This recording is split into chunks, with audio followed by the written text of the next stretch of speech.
আলেমদের উপরে নানান রকম ট্যাগ লাগিয়ে যারা মিথ্যাবাদী বলে, ধর্ষণকারী বলে ট্যাগ লাগিয়ে দেওয়ার চেষ্টা করে, তাদের ভিতর থেকেই ধর্ষণের সেঞ্চুরি করা মানুষকে খুঁজে পাওয়া যায়, ঠিক কিনা বলেন?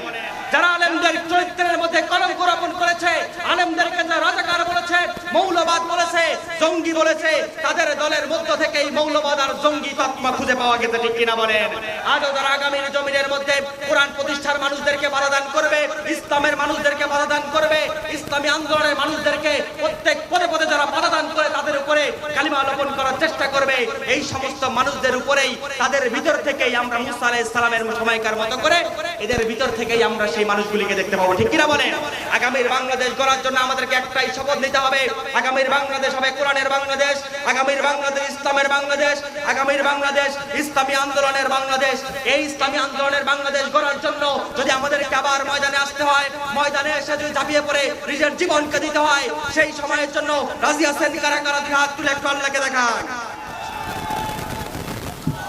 সম্মানিত প্রিয় ভাইরা, কোরআন এমন এক কিতাব যার সঙ্গে থাকবেন আপনার সম্মান বাড়বে না কমবে? বাড়বে না কমবে? বাড়বে। আর বিরোধিতা করলে কমবে। শেষ, আপনার সবকিছু শেষ। কাজে আসেন, আকলমান বান্দা আপনারা, বিবেক বুদ্ধি আপনাদের আছে, বিবেক বুদ্ধিকে সঠিক জায়গায় ব্যবহার করে আল্লাহর কোরআনের জন্য, আল্লাহর এই জমিনে আল্লাহর বিধান কায়েমের জন্য এক প্ল্যাটফর্মে চলে আসি। এক প্ল্যাটফর্মে যদি আপনি আমি আসতে পারি, আলিয়া কওমি সব ভেদাভেদ ভুলে গিয়ে, সমস্ত দলের সব ভেদাভেদ মতভেদকে ভুলে গিয়ে আল্লাহর এই জমিনের মধ্যে কোরআনের বিধান কায়েম করার জন্য, ইসলামের বিধান, ইসলামের হুকুমত কায়েম করার জন্য ময়দানে যদি আবার ডাক আসে, 24শে গণ আন্দোলনের মতো করে যদি আবার ময়দানে আমাদের ডাক আসে, সেই পথে চলতে রাজি আছেন কারা কারা? হাত তুলে আল্লাহকে দেখান। আমরা শুনতে এসেছি কি? কোরআন। এই কোরআন কার কিতাব? জোরে বলেন, কার কিতাব? কোরআনে কোনো ভুল আছে? সন্দেহ সংশয় থাকতে পারে কেন? থাকবেই বা কেন? এই কোরআনকে তো নাজিল করেছে আপনার আমার জীবনের মালিক, আপনার আমার মরণের মালিক। সে রব্বে কারীম কোরআনের শুরুতেই বলছেন, যালিকাল কিতাব লা রাইবা ফি হুদাল লিল মুত্তাকিন। This is the book, the most authentic book in this world, where there is no doubt about it, and it's a guidance for those who are muttaqin. এটা এমন একটি কিতাব যে কিতাবের মধ্যে কোনো ভুল নাই, কোনো ভ্রান্তি, সন্দেহ, সংশয় নাই। যে কিতাবকে যারা অনুসরণ অনুকরণ করবে, আল্লাহ রাব্বুল আলামিন তাদেরকে মুত্তাকি হিসেবে কবুল করবেন। যারা বলেন সুবহানাল্লাহ। আর এই কোরআনের সঙ্গে যদি আপনি থাকেন, কাল কিয়ামতের দিন এই কোরআন আপনার আমার পক্ষে সাক্ষী দেবে।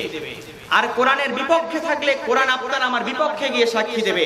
ওয়াল কুরআনু হুজ্জাতুল লাকা ওয়া আলাইক। কোরআন আপনার পক্ষে এবং বিপক্ষে দলিল হবে কাল কিয়ামতের দিন। এখন বলেন, কোরআন যদি কিয়ামতের দিন আপনার আমার বিপক্ষে চলে যায়, আপনার আমার ঠিকানা কোথায়? জোরে বলেন, কোথায়? ঠিকানা যদি জাহান্নাম হয়, তাহলে সফলতা না ব্যর্থতা? কথা বলেন, সফলতা না ব্যর্থতা? ব্যর্থতা, অবশ্যই ব্যর্থতা। কারণ সারা জীবনে কি আমল করে রবের কাছে গেলাম? কোরআনের বিধানের বিরোধিতা করার কারণে ঠিকানা যদি জাহান্নাম হয়, তাহলে তো আমাদের দুনিয়াও শেষ, পরকালও শেষ। আসেন সেই কোরআন থেকে আমরা সংক্ষিপ্ত আকারে কিছু কথা শুনবো ইনশাআল্লাহ। সম্মানিত প্রিয় ভাইয়েরা, শুরুতে 2 মিনিট একটা আপনাদের সামনে ছোট্ট ভূমিকা দাঁড় করাতে চাই। ভূমিকাটা হলো, দীর্ঘ 15টি বছর স্বৈরাচার আমাদের উপরে স্বেচ্ছাচার হয়েছিল, ঠিক কিনা বলেন? যে স্বৈরাচার আমাদের উপর স্বেচ্ছাচার হয়েছিল, এরকম জান্নাতের বাগান কোরআনের মাহফিল আয়োজন করার জন্য আমাদের তাফসীর মাহফিলের জন্য পারমিশন নিতে যেতে যেতে জুতার তলানি পর্যন্ত আমাদের ক্ষয় যেত, ঠিক কিনা বলেন? আর আজকে স্বৈরাচার পতনের পরে এমন অবস্থা হয়ে গিয়েছে, তাফসীর মাহফিলকে যারা বাধা দিয়েছিল, তাফসীর মাহফিল আজকে স্রোতের বাঁধের মতো করে ওভারটেক করে গিয়ে আজকে বিপুল সংখ্যক ভাবে তাফসীর মাহফিল আমাদের ময়দানে হচ্ছে, ঠিক কিনা বলেন? এই কোরআন এমন এক শাশ্বত বিধান, এই কোরআনের সঙ্গে আপনি থাকবেন, আপনার পরকালীন ঠিকানা হবে জান্নাত। কোরআনের বিরোধিতা আপনি করবেন, এই কোরআন কাল কিয়ামতের দিন আপনাকে জান্নাত থেকে বিমুখতা করে দিয়ে জাহান্নামের মধ্যে নিয়ে যাবে। এই কোরআন এমন এক কিতাব, এই কোরআনের বিরোধিতা ইতিপূর্বে যারা করেছিল ওরা কেউ দুনিয়ার জমিনে টিকতে পারে নাই। আবু জেহেল, আবু লাহাব, উতবা, শাওবা, ওলীদ ইবনে মুগিরা কেউ যেমন কোরআনের বিরোধিতা করে টিকতে পারে নাই, তারও আগের ইতিহাস আল্লাহর ইকামতে দ্বীনের বিরোধিতা করার কারণে, ইসলামের বিরোধিতা করার কারণে ফেরাউন টিকতে পারে নাই, আবু জেহেল টিকতে পারে নাই, নমরুদ, হামান কেউ যেমন টিকতে পারে নাই। আজও সমাজের মধ্যে যারা আল্লাহর জমিনের মধ্যে কোরআনের বিরোধিতা করবে, ইসলামের বিরোধিতা করবে, ইসলামী আন্দোলন বীর সিপাহ সালার যারা বিরোধিতা করবে, ওরা ধ্বংস হয়ে ধ্বংসের অতল গহ্বরে নিপতিত হয়ে পিছনের দরজা দিয়ে ভেঙে ওদের মামু বাড়ি দিল্লি চলে যাবে। আগামীতে যারা এই অবস্থান নেবে তাদের ঠিকানা কোথায়? কোথায়? একজন তো মামুর বাড়ি গেছে, আর একজন কোথায় যাবে কোনো হদিস নাই। সম্মানিত প্রিয় ভাইরা, কোরআন এমন এক কিতাব যার সঙ্গে থাকবেন আপনার সম্মান বাড়বে না কমবে? বাড়বে না কমবে? বাড়বে। আর বিরোধিতা করলে কমবে। শেষ, আপনার সবকিছু শেষ। কাজে আসেন, আকলমান বান্দা আপনারা, বিবেক বুদ্ধি আপনাদের আছে, বিবেক বুদ্ধিকে সঠিক জায়গায় ব্যবহার করে আল্লাহর কোরআনের জন্য, আল্লাহর এই জমিনে আল্লাহর বিধান কায়েমের জন্য এক প্ল্যাটফর্মে চলে আসি। এক প্ল্যাটফর্মে যদি আপনি আমি আসতে পারি, আলিয়া কওমি সব ভেদাভেদ ভুলে গিয়ে, সমস্ত দলের সব ভেদাভেদ মতভেদকে ভুলে গিয়ে আল্লাহর এই জমিনের মধ্যে কোরআনের বিধান কায়েম করার জন্য, ইসলামের বিধান, ইসলামের হুকুমত কায়েম করার জন্য ময়দানে যদি আবার ডাক আসে, 24শে গণ আন্দোলনের মতো করে যদি আবার ময়দানে আমাদের ডাক আসে, সেই পথে চলতে রাজি আছেন কারা কারা? হাত তুলে আল্লাহকে দেখান।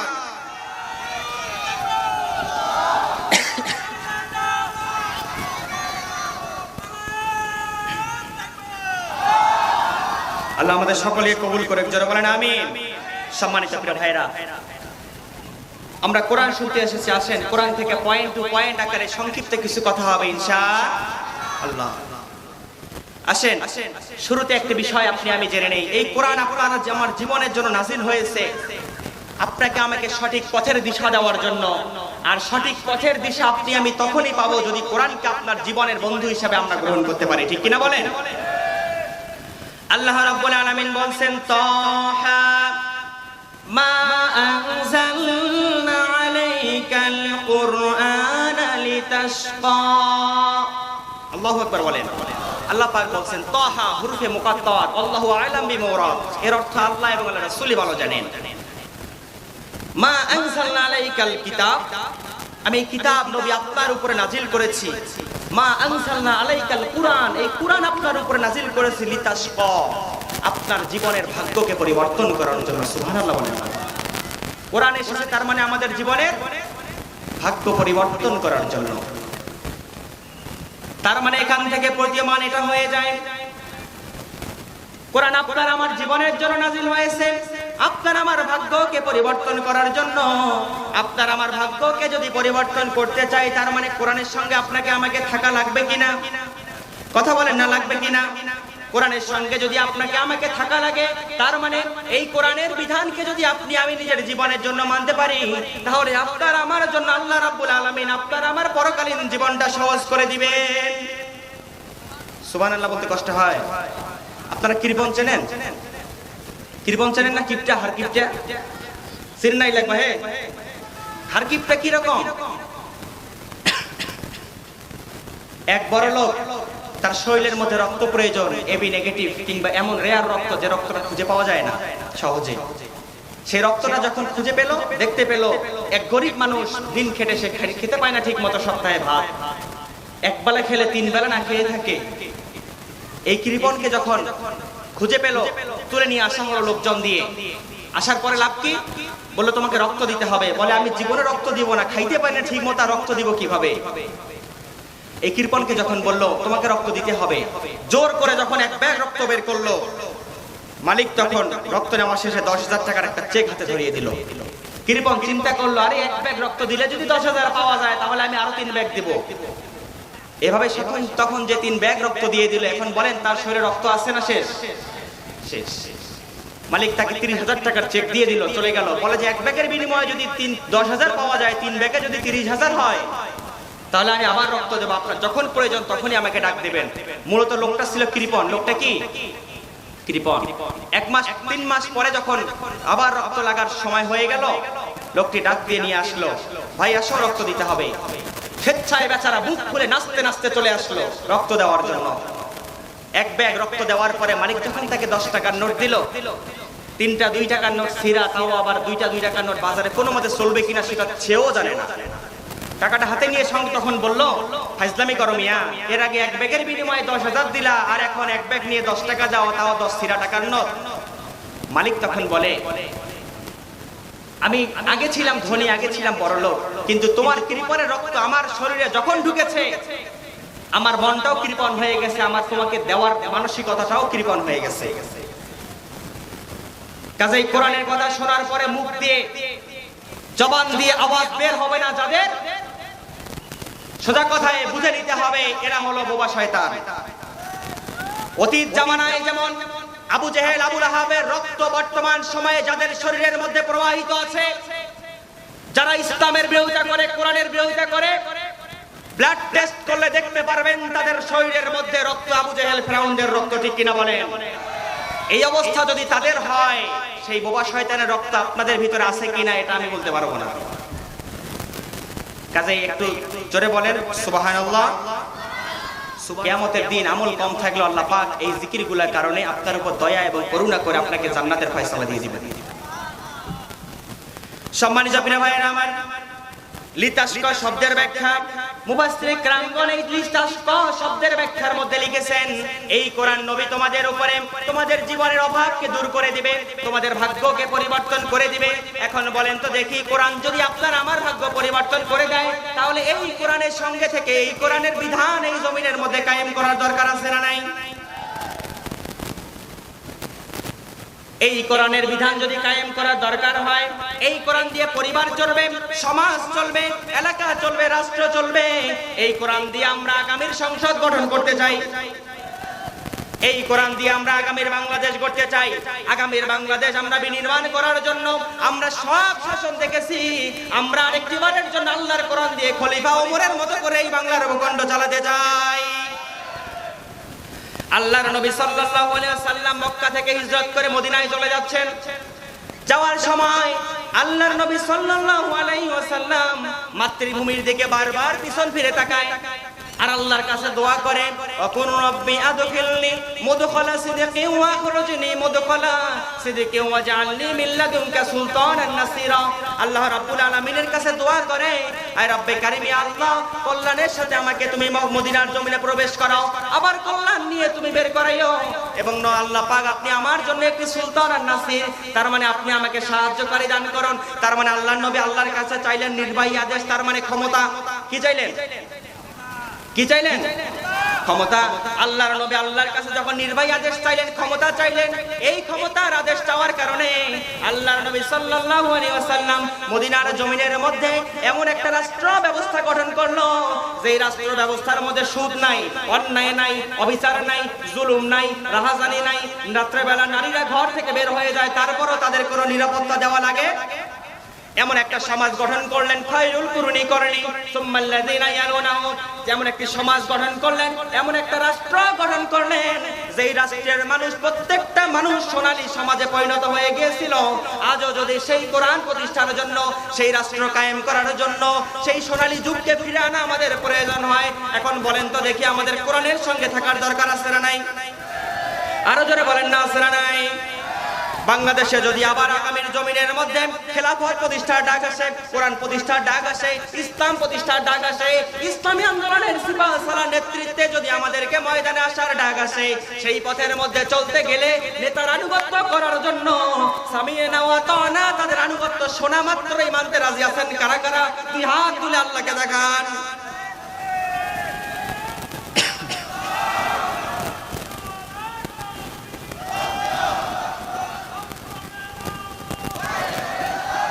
সম্মানিত প্রিয় ভাইরা, এই কোরআনের সমাজ যদি আমাদের এলাকার মধ্যে প্রতিষ্ঠিত হয়ে যায়, রাষ্ট্রে প্রতিষ্ঠিত হয়ে যায়, মানুষেরা কি রকম সুযোগ সুবিধা পেতে পারে? এই খেলাফত যদি প্রতিষ্ঠিত হয়ে যায়, সুযোগ সুবিধা কি হতে পারে? আসেন কোরআন থেকে জেনে নেই। আল্লাহ রাব্বুল আলামিন বলছেন, ওয়ালাউ আন্না আহলাল কুরআন আমানুত্তাকাউ লাফাতাহনা আলাইহিম বারাকাতিম মিনাস সামাই ওয়াল আরদ। আল্লাহু আকবার বলেন।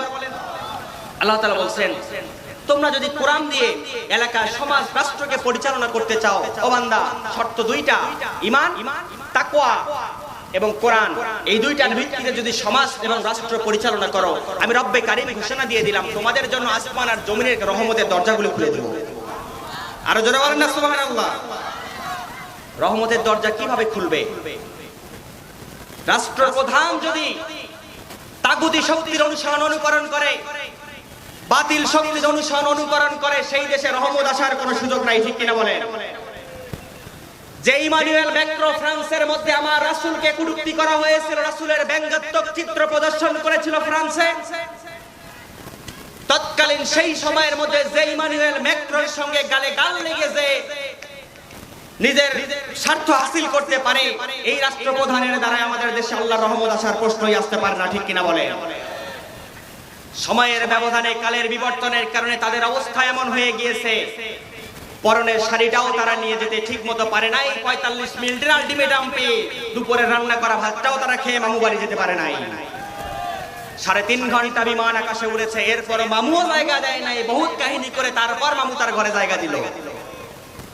সম্মানিত প্রিয় ভাইরা, এই কোরআনের রাজ যদি আমাদের সমাজের মধ্যে কায়েম হয়ে যায়, কোন ব্যক্তিদেরকে দিয়ে আল্লাহ পাক এই সমাজকে কোরআনের রাজে পরিণত করে দিবেন, সেই ব্যক্তিদের চেনা দরকার আছে না নাই? কথা বলেন, আছে না নাই? আছে। আসেন সেই সমস্ত ব্যক্তি কারা, তাদের কোয়ালিটিটা কি হবে? আল্লাহ রাব্বুল আলামিন বলছেন, কুনতুম খায়রা উম্মাহ উখরিজাত লিন-নাস তা'মুরুনা বিল মারুফ ওয়া তানহাউনা আনিল মুনকার। আল্লাহ রাব্বুল আলামিন বলেন, মানুষ তোমাদেরকে আমি যাচাই করেছি, বাছাই করে নিয়েছি। কুনতুম খায়রা উম্মাহ, উম্মতের মধ্য থেকে তোমরাই শ্রেষ্ঠ, তোমরাই সর্বশ্রেষ্ঠ। উখরিজাত লিন-নাস, যাদেরকে আমি রব্বে কারীম বের করে নিয়ে এসেছি মানবতার কল্যাণ করার জন্য। তা'মুরুনা বিল মারুফ ওয়া তানহাউনা আনিল মুনকার, তোমরা মানুষদেরকে আল্লাহর পথে আহ্বান করবা আর অসৎ কাজের মধ্যে বাধা দান করবা। সৎ কাজে আদেশ আর অসৎ কাজে বাধা দান যদি করা এই মানুষদের কোয়ালিটি হয়, তাহলে বলেন তো দেখি, এই মানুষদের সঙ্গে থাকার দরকার আমাদের আছে না নাই?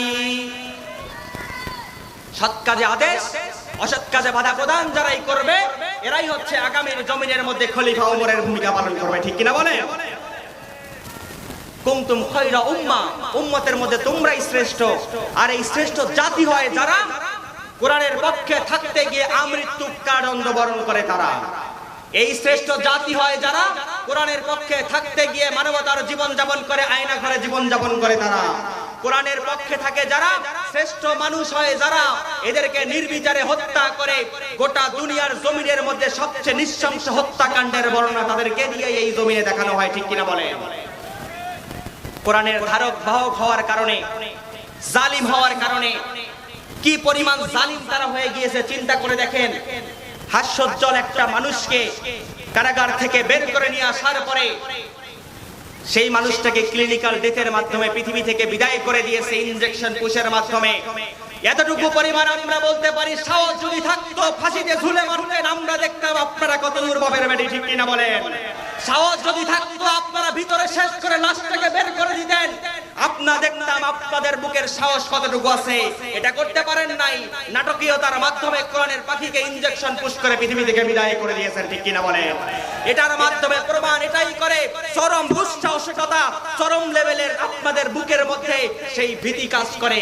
গলার কাটা যদি ভিতরে চলে যায়, না জানি আর কত রকমের বিপদ আমাদের সামনে চলে আসে। 1 বছর পূর্তি হয় নাই, মামু বাড়ি দিল্লি চলে গেছে, ঠিক কিনা বলেন? শহীদের রক্ত কখনো বৃথা যায় না, ইসলামী আন্দোলনের কর্মীদের রক্ত এই জমিনের মধ্যে কখনো বৃথা যায় না। 24-এর গণঅভ্যুত্থান আমাদেরকে এই শিক্ষা দিয়েছে। শহীদ আবু সাঈদ যখন রংপুরের মধ্যে বুক ফুলে টান টান করেছিল, শহীদ আবু সাঈদকে 1 বিন্দু পরিমাণ পিছপা করার ক্ষমতা কারো হয় নাই। বন্দুকের গুলি খেয়েছে, 1টা 2টা 3টা গুলি খেয়েছে, এরপর শির উঁচু করে বাতিলের সামনে দাঁড়িয়েছিল, কিন্তু কোন সময়ের জন্য তাগুতি শক্তিদের কাছে মাথা নত করে নাই, ঠিক কিনা বলেন? সম্মানিত প্রিয় ভাইরা, আল্লাহ পাক আপনাকে আমাকে শ্রেষ্ঠ জাতি করেছেন কোরআনের কারণে। আর এই শ্রেষ্ঠ জাতি আমরা কেন হয়েছি? 3টা কারণে। বলেন কয়টা কারণে? জোরে বলেন কয়টা? 3টা। আসেন, 1 নাম্বার কারণ, আল্লাহ রাব্বুল আলামিন বলেন তোমাদের জীবন বিধান হিসেবে দিয়েছি ইসলাম। ইন্নাদ দীনা ইনদাল্লাহিল ইসলাম, Islam is the complete code of life. ইসলাম হলো তোমাদের জীবনের জন্য পরিপূর্ণ সংবিধান, পরিপূর্ণ জীবন বিধান। এই জীবন বিধান ইসলামকে বাদ দিবে যারা, ওয়ামান ইয়াবতাগি গায়রাল ইসলামি দীনান ফালান ইউকবালা মিনহু, মান শব্দটি আসার কারণে, নুন সাকিনের পরে ইয়া শব্দটি আসার কারণে, ইদগাম হওয়ার কারণে আল্লাহ পাক এখানে তাগিদ দিয়েছেন, একজন মাত্র ব্যক্তিকে বুঝিয়েছেন। তার মানে যে ব্যক্তি তার দল, যে ব্যক্তি তার পরিবার, যে ব্যক্তি তার গোষ্ঠী, যে ব্যক্তি তার এলাকার মানুষ, যে ব্যক্তি তার অধীনত সব মানুষকে বুঝিয়ে দিয়ে আল্লাহ পাক বললেন ওয়ামান ইয়াবতাগি গায়রাল ইসলামি দীনান ফালান ইউকবালা মিনহু, যারা ইসলামকে বাদ দিয়ে মানব রচিত আইনকে সংবিধান হিসেবে গ্রহণ করবে, ওদের কোনো আমল আল্লাহর কাছে কবুল হবে? কথা বলেন হবে? ওদের কোন আমল যেমন আল্লাহর কাছে কবুল হবে না, ওয়া ফিল আখিরাতি মিনাল খাসিরিন, এদের দুনিয়াও শেষ পরকালও। আর ইসলামকে বাদ দিয়ে যারা ভারত, আমেরিকা আর রয়ের এজেন্টকে দুনিয়ার জমিনের মধ্যে যারা বাস্তবায়ন করে দিতে চেয়েছিল, এরা যেমন দুনিয়ার জমিনে কেউ টিকতে পারে নাই, রয়ের এজেন্ট যারা দুনিয়াতে বাস্তবায়ন করতে চেয়েছিল, এরা যেমন টিকতে পারে নাই। ওমান আরাদা আন যিকরি ফাইন্না লাহু মাইশাতান দানকা, আল্লাহ রাব্বুল আলামিন দুনিয়াটা ওদের জন্য সংকীর্ণ করে দিয়েছেন। ঠিক কি না বলেন? ওদের দুনিয়া সংকীর্ণ, স্থান নাই দুনিয়ায়। মামু বাড়ি চলে যায়, মামু লাথি মেরে বের করে দিতে চায়। ঠিক কিনা বলেন? সম্মানিত প্রিয় ভাইরা, এক নম্বরে দিয়েছেন আল্লাহ পাক ইসলাম, দুই নম্বরে দিয়েছেন আমরা মুসলমান ঘরে জন্মগ্রহণ করেছি। বলেন, মুসলিম ঘরে জন্মগ্রহণ করলে সবাই মুসলমান হয়? কথা বলেন, হয়?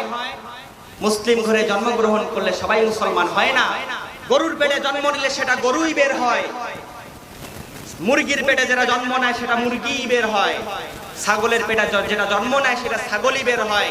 কিন্তু মানুষের পেট থেকে মানুষ বের হয়, কিন্তু মুসলমান বের হয় না। ঠিক কিনা বলেন? যার কারণেই তো গোটা দেশটাকে আমরা এমন অবস্থা করে ফেলেছিলাম 15.5 বছরের স্বৈর শাসকের ক্ষমতায়, গোটা দেশটাকে আমরা আজকে মূর্তির দেশে পরিণত করেছি। ঠিক কিনা বলেন? যেখানেই যাই সেখানেই বাপের ছবি। কথা বলেন? যেখানেই যায় সেখানে তারা শুধু বাপের ছবি। ফেরাউন যখন ক্ষমতার মধ্যে ছিল, তার কর্মসূচি ছিল 4টা। জোরে বলেন, কয়টা? 4টা। এক নম্বর কর্মসূচি হলো তার রাষ্ট্রের অধীনস্থ সব মানুষদেরকে সে দলীয়করণ করে ফেললো। আবার তাদের চাকরির বেতনগুলিকে ডাবল করে দিল। রাস্তার মোড়ে মোড়ে প্রত্যেকটা জায়গার মধ্যে তার মূর্তি বসানো শুরু করে দিল। আর তার অধীনস্থ মানুষ যারা বলে চাকরি করব না, তাদেরকে প্রমোশন দিয়ে উচ্চ র্যাঙ্কের মধ্যে বসিয়ে দিত। নব্য ফেরাউনরা সেই টেকনিক অবলম্বন করেছে, কিন্তু এমন অবস্থা, ঘরের শত্রু বিভীষণ আপন বোন জামাই তার সঙ্গে শেষ পর্যন্ত গাদ্দারি করতে বাধ্য হয়েছে। ঠিক কিনা বলেন? সম্মানিত প্রিয় ভাইরা, 3 নম্বর, আমরা শেষ নবীর উম্মত হয়েছি। শেষ নবীর উম্মত হওয়ার জন্য আদম আলাইহিস সালাম থেকে ঈসা আলাইহিস সালাম পর্যন্ত দোয়া করেছে, আল্লাহুম্মা জাআলনি মিন উম্মতি মুহাম্মদ সাল্লাল্লাহু আলাইহি ওয়াসাল্লাম। হে আল্লাহ, আমাকে শেষ নবীর উম্মত হিসেবে একটি বারের জন্য পৃথিবীতে প্রেরণ করিও। একজনের দোয়া কবুল হয়েছে, সেটা হলো ঈসা আলাইহিস সালাম শেষ জামানায় আসবেন উম্মতে মুহাম্মাদি হয়ে, মুহাম্মাদের উম্মত হয়ে, কিন্তু নবী হিসাবে আসবেন না। সম্মানিত প্রিয় ভাইরা, শ্রেষ্ঠ মানুষ যারা, এই সমস্ত বান্দাদের ব্যাপারে আল্লাহ রাব্বুল আলামিন বলছেন, শ্রেষ্ঠ মানুষ দুনিয়াতে হবে যারা আল্লাহ রাব্বুল আলামিন যুগে যুগে তাদেরকে ঈমানি পরীক্ষার মধ্যে ফেলবেন। আর নবীরা আল্লাহর প্রিয় ছিল, কম প্রিয় ছিল না বেশি প্রিয় ছিল? জোরে বলেন, কম না বেশি? বেশি। কারণ যার ঈমান হয় যত বেশি, তার আল্লাহর সাথে সম্পর্ক হয় তত বেশি। ঠিক কিনা বলেন? আশাদ্দুন নাসি বালাআল আম্বিয়া সুম্মাল আমসাল ফাল আমসাল, সবথেকে বেশি পরীক্ষার সম্মুখীন হয়েছিল নবীরা। আর নবীরা যে পরীক্ষার সম্মুখীন হয়েছিল, এই পরীক্ষার সম্মুখীন আজ পর্যন্ত আপনি আমি হতে পারি নাই। সম্মানিত প্রিয় আল্লাহর বান্দাগণ, যুগে যুগে জালিমেরা ঈমানদারদের উপরে পরীক্ষা নিত। সেই যুগে ঈমানদারদের উপরে পরীক্ষা নিত তারা 5টি ভাবে। জোরে বলেন, কয় ভাবে? জোরে বলেন, কয় ভাবে? 5 ভাবে। 1 নম্বর, যুগে যুগে জালিমরা ঈমানদারদের উপরে পরীক্ষা নিত। সেই যুগের মধ্যে তারা ঈমানদারদেরকে সেই যুগের মধ্যে কলঙ্ক মনে করত। আল্লাহ রাব্বুল আলামিন বলেন, ক্বালু ইন্না তাতায়্যারনা বিকুম লা ইল্লাম তানতাহু লানারজুমান্নাকুম ওয়া লা ইয়ামাসসান্নাকুম মিন্না আযাবিন আলীম। আল্লাহ রাব্বুল আলামিন বলেন সেই যুগের মধ্যে তারা ঈমানদারদেরকে কলঙ্ক মনে করে ঈমানদারদেরকে তুলে নিয়ে এসে পাথর মেরে মেরে তাদেরকে জখম করে মৃত্যুবরণ করাতো। আর নব্য ফেরাউনের এই জামানার মধ্যে ঈমানদারদেরকে পাথর মারা লাগে নাই, বাড়িতে মানুষ ঘুমে থাকে তুলে নিয়ে এসে গায়েবী মামলার আসামি তাদেরকে বানিয়ে দেয়। মার্ডার হয় রাঙ্গামাটিতে, আসামি করে রংপুরে, ঠিক কিনা বলে? কোথায় কি হয় কোনো হদিস পাওয়া যায় না। যেখানে পাও ধরো, ধরে নিয়ে এসে মিথ্যা মামলা দিয়ে কারাগারে পুরে দিয়ে তাদেরকে ফাঁসির মঞ্চে দাও, পরিবার থেকে বিচ্ছিন্ন করে দাও। কোথায় কি হয় হোক, আমাকে আমার অবৈধ চেয়ার ঠিক রাখা লাগবে। চেয়ারের বড়াই করিয়েন না। চেয়ার আজকে আপনার আছে, কালকে আরেকজনের হাতে যাবে, কলা বদল করবে আরেকজনের হাতে যাবে। কিন্তু স্বেচ্ছায় নেমে গেলে এটার সম্মান থাকে, জনগণ টেনে নামালে এটার আর সম্মান থাকে। সম্মানিত প্রিয় ভাইরা, সেই যুগের মধ্যে তারা ঈমানদারদেরকে কলঙ্ক মনে করত। আজও তারা কলঙ্ক মনে করে, কিন্তু ভাষাটাকে পরিবর্তন করে। তারা তাদেরকে বলে, ঈমানদারদেরকে নিয়ে বলে, ঈমানদাররা, মৌলবীরা তোমরা দেশের মধ্যে থাকবা, দেশ চালাবা, স্বপ্ন তোমরা দেখিও না। তোমাদেরকে রাজাকার ট্যাগ দিব, মৌলবাদ ট্যাগ দিব, জঙ্গি ট্যাগ দিব, এরপরও তোমাদেরকে আমরা মাথা উঁচু করে দাঁড়াতে দিতে পারবো না।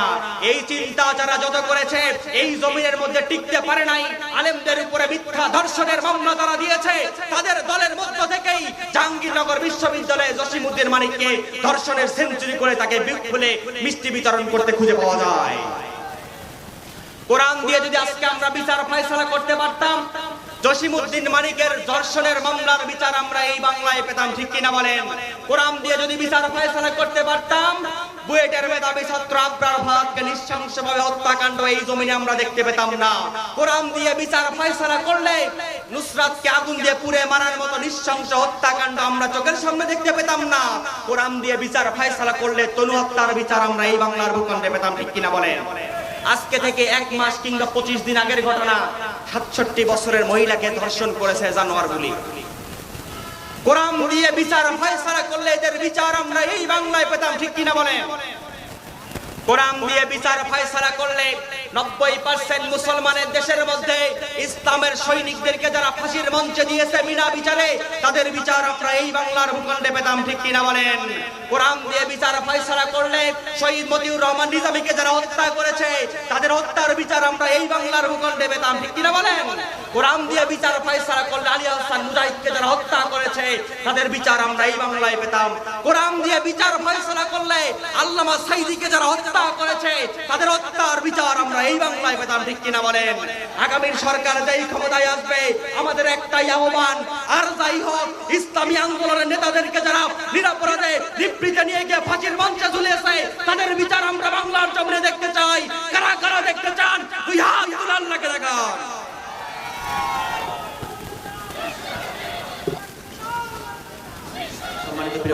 সর্বশেষ আপনাদের সামনে আমি ছোট্ট একটা থিওরি দাঁড় করে দিতে চাই। আলোচনার সর্বশেষ সারমর্ম সেটি হলো, ঈমানদারদেরকে যুগে যুগে তারা কলঙ্ক মনে করত, এবং দ্বিতীয় ধাপে ঈমানদার হয়ে যারা এই জমিনের মধ্যে তাদেরকে তারা অপবাদ দিত। এই অপবাদ দেওয়া আজকের কথা নয়, এই অপবাদ হলো সেই নবীদের জামানা থেকে, ঠিক কিনা বলেন? সেই যুগের মধ্যে ঈমানদারদেরকে তারা অপবাদ দিত। অপবাদের সিস্টেমটা কি? ছোট্ট একটা ঘটনার সারমর্ম দেই। মুসা আলাইহিস সালামের জামানার মধ্যে কারুন মুসা আলাইহিস সালামকে বলল, মুসা আলাইহিস সালাম কারুনকে বলল, কারুন, রাষ্ট্রের মধ্যে ইসলামী সমাজ ব্যবস্থা করার জন্য আপনাকে যাকাত দিতে হবে।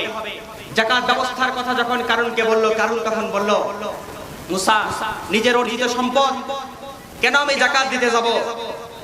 মুসা আলাইহিস সালামকে কারুন তখন বলল, নিজের অর্জিত সম্পদ আমি যাকাত দিতে পারবো না। হক আর বাতিলের মধ্যে যখন একটা বিভেদ সৃষ্টি হয়ে গেল, মুসা আলাইহিস সালামকে নিয়ে কারুন যখন ষড়যন্ত্র করা শুরু করে দিল, কারুন তার রাজদরবারের মধ্যে, ট্রাইব্যুনালের মধ্যে সিদ্ধান্ত গ্রহণ করা শুরু করে দিল, মুসার বিরুদ্ধে প্রপাগান্ডা জারি করব। একটা প্রপাগান্ডা, সেটা হলো মুসা হলো ধর্ষণকারী, মুসা ধর্ষণ করেছে। কি করেছে বলেন? কি করেছে বলেন? ধর্ষণ করেছে। কারণ মুসা আলাইহিস সালামকে যখন অপবাদ দিয়ে দিল, দেওয়ার জন্য কারণ চিন্তা করলো ধর্ষণ কাকে দিব? নবীরা কি কোনো অপরাধ করতে পারে? নবীরা নিরপরাধ, ঠিক কিনা বলেন? নবীদের বিরুদ্ধে অপবাদ দেওয়ার জন্য, নবীদের বিরুদ্ধে কালিমা রোপণ করার জন্য। কারণ এই সিদ্ধান্ত যখন গ্রহণ করলো, সেই জামানায় একজন বেশ্যা ছিল, তার নাম হলো জাবজা। জাবজার কাছে গিয়ে বলে, জাবজা তোমাকে একটা সাক্ষ্য দিতে হবে, মিথ্যা সাক্ষ্য। সেটা কি? মুসা ধর্ষণ করেছে এটা বলতে হবে। দিনের কারণে জাবজার মানুষেরা পরিবর্তন হয়ে দাঁড়িয়ে বলে, এ মুসার কওমের লোকেরা, তোমরা দেখতে পাচ্ছ এই যে কারণ আমাকে নিয়মিত প্রতি রাতে গিয়ে ধর্ষণ করে। এখন বলেন, যাদেরকে মিথ্যা মামলা দিয়ে ধর্ষণ করার চেষ্টা করা হয় তারা কি ধর্ষণ করে? যাদেরকে মিথ্যা মামলা দেওয়া হয় তাদেরকে ধর্ষণ করে। আলেমদের উপরে নানান রকম ট্যাগ লাগিয়ে যারা মিথ্যাবাদী বলে, ধর্ষণকারী বলে ট্যাগ লাগাই দেওয়ার চেষ্টা করে, তাদের ভিতর থেকেই ধর্ষণের সেঞ্চুরি করা মানুষকে খুঁজে পাওয়া যায়, ঠিক কিনা বলেন? যারা আলেমদের চরিত্রের মধ্যে কলঙ্ক রোপণ করেছে, আলেমদেরকে যারা রাজাকার বলেছে, মৌলবাদ বলেছে, জঙ্গি বলেছে, তাদের দলের মধ্য থেকেই মৌলবাদ আর জঙ্গি তকমা খুঁজে পাওয়া গেছে, ঠিক কিনা বলেন?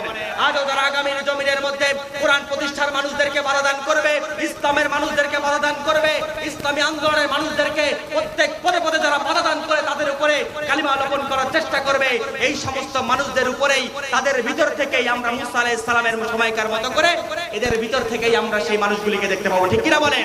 আগামীর বাংলাদেশ গড়ার জন্য আমাদেরকে একটাই শপথ নিতে হবে, আগামীর